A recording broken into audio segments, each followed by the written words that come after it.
Every evening before dusk, Jack anxiously awaits his son's return home. Even if he's just a second late, Jack will lash out at his son with a tirade of harsh words. Once the two rush back inside, they quickly lock all the doors and windows tightly, double and triple checking to ensure everything is secure. Only when there's not a single crack or crevice left in the house does he gather his two sons to sit at the dinner table. The reason for their vigilance is that after dark, the outside world no longer belongs to humans. However, before they can even breathe a sigh of relief, a sudden banging sound emanates from outside the door, as if something is trying to force its way in. Upon hearing the commotion, Jack hurries downstairs and uses all his strength to hold the front door shut. No matter how much the thing outside slams against it, father and son don't dare make a sound. Fortunately, it doesn't take long for the noise outside to subside. The younger son, however, accidentally discovers that the monster seems to launch attacks in two distinct patterns. He speculates that the first wave is merely a test of the door's sturdiness, while the second wave is the actual attempt to break through. If the younger brother's theory is correct, the situation could be quite terrifying, as it suggests that the monster is slowly starting to develop a level of intelligence. The next day, Jack finds the wooden door badly scratched and battered,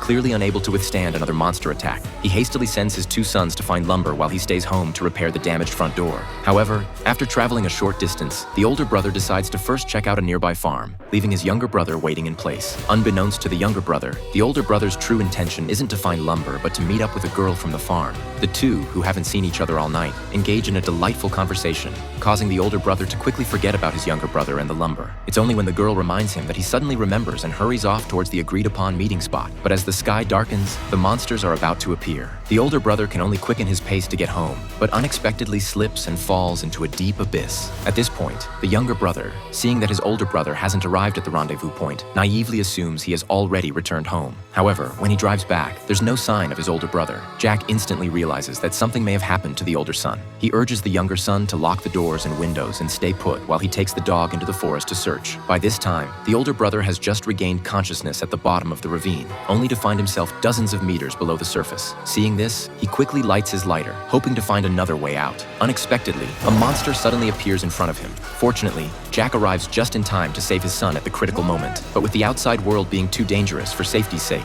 the father and son decide to hide there for the night and return home at daybreak. However, at that very moment, the ground beneath their feet begins to shake violently,